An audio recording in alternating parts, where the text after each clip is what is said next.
Assalamualaikum warahmatullahi wabarakatuh. Selamat pagi, siang, sore semuanya. Pada video kali ini saya akan bahas terkait bagaimana cara melakukan analisa untuk permodelan spatial error model. Nah, spatial error model ini sudah saya jelaskan ya pada video sebelumnya. Mungkin kita langsung saja prakteknya ya. Jadi kita ini keadaannya sudah membuka aplikasi Geoda, kemudian juga sudah membuka map dari Indonesia, dan saya juga sudah melakukan joining tabel ya untuk data yang saya ambil dari luar peta ini ya. Ada di sini ada produksi beras, kemiskinan, pendapatan dan seterusnya. Nah, teman-teman ini bisa sesuaikan keinginan teman-teman ya, variabelnya mau apa saja. Nah, pada video kali ini saya ingin mencontohkan bagaimana melakukan permodelan untuk SEM atau Spatial Error Model. Diingat lagi ya bahwa untuk spatial error model ada beberapa asumsi. Yang pertama adalah setiap area ini memiliki keterkaitan spasial atau memiliki korelasi spasial. Kemudian nanti bisa dibuktikan dengan nilai indeks murahnya. Kemudian ketika nanti kita melakukan modeling, ada beberapa asumsi yang perlu kita penuhi gitu ya. Salah satunya adalah errornya harus menyebar normal, alias nanti uji tes kenormalannya perlu kita melakukan terima H0 gitu ya, hasilnya terima H0. Jadi selanjutnya adalah terkait dengan kehomogenan ragam, nanti juga perlu dipenuhi. Setelah itu juga ada beberapa LM test ya yang perlu dipenuhi, salah satunya adalah LM test untuk error. LM test untuk error ini harus signifikan, nanti kita coba ya. Jadi pertama kita akan melakukan regression, ceritanya di sini saya ingin melihat pengaruh dari pendapatan, kemudian ini dari sisi ekonomi ya, atau mungkin kita juga bisa lihat nanti pengaruh pengangguran ya, pilih salah satunya. Kemudian kita ambil dari sisi pendidikan, kemudian mungkin kita bisa ambil juga dari sisi kesehatan ya, atau angka harapan hidup. Nah, pengaruhnya terhadap IPM, Indeks Pembangunan Manusia di setiap provinsi di Indonesia. Nah, mari kita coba selesaikan. Di sini ada beberapa menu ya, ada file, edit, tools, dan seterusnya. Nah, karena fokus kita hari ini pada video ini adalah spatial error model, artinya kita akan melakukan analisis regresi. Jadi nanti klik menu regression, kemudian klik ini ya. Selanjutnya teman-teman bisa klik di sini ada dua kotak ya, atas ini dependent variable yaitu IPM, kemudian independent variable yang akan kita taruh di sini. Oke, kita klik IPM, kemudian kita taruh di dependent variable. Terus kita pilih variabel-variabel yang mungkin akan berpengaruh signifikan terhadapnya ya. Misalkan di sini adalah pendidikan, kita tarik ke kanan. Kemudian yang menarik lagi pengangguran ya dari sisi ekonomi. Kemudian kita cek mungkin angka harapan hidup. Ini ya. Oke, ada 3 variabel yang dimungkinkan berpengaruh terhadap IPM ya. Tapi ini masih sekedar hipotesis, perlu kita buktikan. Nah, ini salah satunya jika teman-teman langsung melakukan regresi. Selain ini, kita juga bisa melakukan checking terlebih dahulu. Apakah betul hipotesis kita kemungkinan benar. Nah, sebenarnya ini ada cara lain sebelum kesini ya. Ini kita silang dulu. Tapi kita melakukan yang namanya ini ya, matrix scatter plot. Jadi ini kita klik. Kemudian kita masukkan IPM tadi ya. Kita pindahkan ke kanan. Kemudian kita pilih pengangguran, pindahkan ke kanan. Kemudian pendidikan serta angka harapan hidup. Nah, 3 sektor ini.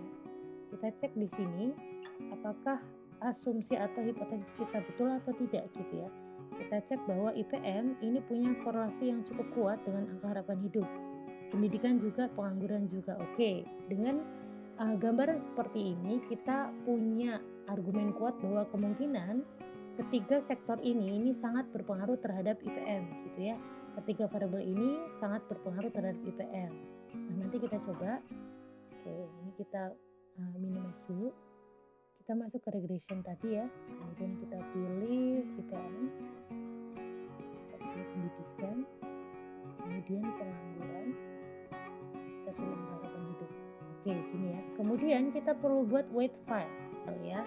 Tujuannya untuk apa? Ini adalah salah satu variabel atau weighting variabel yang akan kita gunakan ketika akan melakukan analisis spasial. Jadi ini adalah istilahnya itu penopang utamanya gitu ya. Sebenarnya ada nggak sih efek spasialnya gitu. Weight file ini sudah saya jelaskan pada pertemuan sebelumnya gitu ya. Secara umum terbagi menjadi ada 2 jenis ya. Sebenarnya jenis lain banyak, tapi yang kemarin saya sudah kenalkan ada weight biner sama weight seragam. Weight biner adalah bernilai 1 0, 1 itu untuk yang bertetangga, 0 yang tidak bertetangga. Sedangkan weight seragam adalah jadi nanti ada penghitungan normalisasi baris maupun normalisasi kolom. Nah, normalisasi baris ini yang sering dilakukan gitu ya, karena lebih lebih representatif. Ini kita bikin dulu yang merah ini udah klik, kemudian pilih create, kemudian select editor label. Nah, ini perlu angka ya, pilih yang kode, jangan string ya, jangan nama. Kemudian di sini ada pilihan queen contiguity, rook contiguity. Nah, queen dan rook ini sudah saya jelaskan pada pertemuan sebelumnya ya. Mungkin bisa saya review sebentar.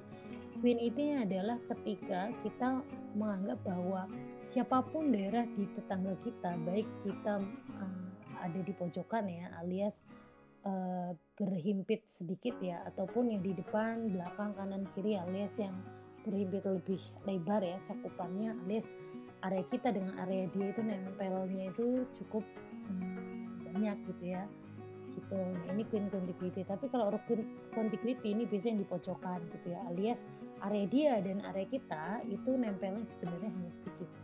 Nah, untuk order of contiguity-nya ini request masing-masing ya, terserah masing-masing sebenarnya.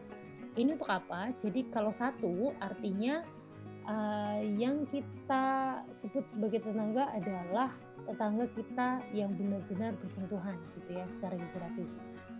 Ini kalau contiguity-nya ini secara geografis ya. Tapi kalau misalkan kita naikkan 2, berarti tetangga kita adalah tetangga-tetangganya, alias sebelah kita persis itu bukan tetangga kita, tapi sebelahnya lagi lah yang menjadi tetangga kita gitu. Nah, normalnya biasanya kita menggunakan yang 1. Tapi untuk kasus-kasus tertentu kadang kita membutuhkan order of contiguity, kadang 2, kadang 3 gitu ya. Nah, ini create, kemudian kita namakan misalkan W2 atau W1. Nah, ini save. Kita replace ya, karena nama ini sudah ada di sebelumnya, replace saja. Kemudian oke, sukses ya. Nah, ini namanya W1. Ini ada properti, ada value-nya, type-nya ada queen, simetrinya simetrik dan seterusnya ya.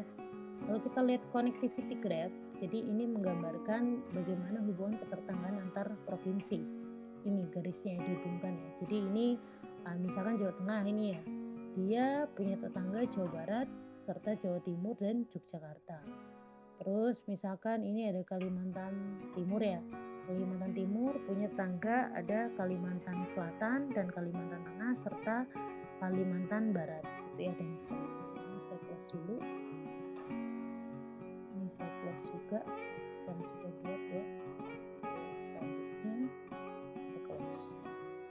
Jadi sudah dapat ya W1 yang merupakan weight file-nya. Kemudian kita pilih yang klasik dulu untuk cek asumsi-asumsinya. Ini kita klik run. Nah, ini adalah hasil yang sudah kita lakukan tadi ya. Jadi yang perlu kita cek pertama kali ini adalah test of normality-nya. Probability-nya ini normality test-nya ya. Probability-nya 0,59, artinya dia lebih besar dari alpha. Misalkan alpha yang kita gunakan adalah 5% atau 0,05. Probability 0,5 ini lebih besar, jauh lebih besar dibandingkan 0,5 gitu ya. Artinya apa? Artinya ini terima 0 gitu ya, terima 0.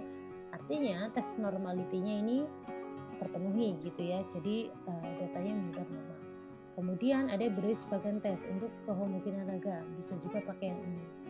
Nah, ini nilai 0,59 artinya terima 0 juga ya, berarti asumsi untuk kehomogenen ragam juga terpenuhi. Selanjutnya untuk LM test, pastikan karena ini kita mau mencoba untuk sense spatial error model, cek dulu barangkali LM testnya malah dia signifikan di lag gitu ya, bukan di error. Kita cek dulu, lihat probability-nya di sini gitu ya. Dan ternyata yang signifikan juga ternyata di error ya, jadi aman. Ini LM testnya signifikan di error, artinya disarankan menggunakan spatial error model, bukan spatial auto regressive. Oke, jadi seluruh asumsi sudah terpenuhi. Selanjutnya kita cek di sini R-square-nya 0,75 gitu ya, kita lihat nanti sumnya apakah menurun atau meningkat gitu ya.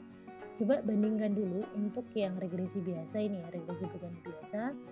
untuk variabel pendidikan, pengangguran, dan angka harapan hidup, probability-nya ini yang tidak signifikan hanya pengangguran ya. Gitu, pendidikan serta angka harapan hidup ini cukup signifikan. Jadi teman-teman ini bisa kasih pilihan ya. Jadi pengangguran bisa kita take out dari model seperti ini.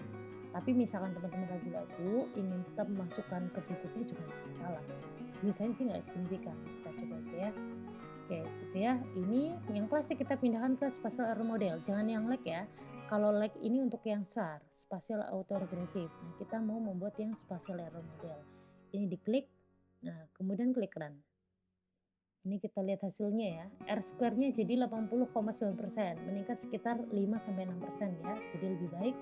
Kemudian di sini ada penambahan nama variabel yaitu lambda. Lambda ini kalau di pertemuan sebelumnya ini sudah saya jelaskan ya. Jadi lambda ini merupakan salah satu nilai korelasi dari error dalam model gitu ya. Jadi ini melambangkan pengaruh dari systematic error terhadap errornya itu sendiri gitu ya. Jadi error sendiri ternyata masih ada komponen sistematik dan komponen acak kalau di spatial error model. Nah, di sini kita mencoba untuk mengcover komponen sistematiknya dan didapatkan bahwa koefisiennya adalah 0,44 gitu ya.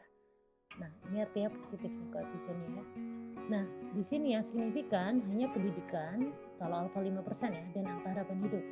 Jadi hasil di regresi biasa dengan yang di SEM sama ya, pengangguran juga tidak signifikan kalau di 5%.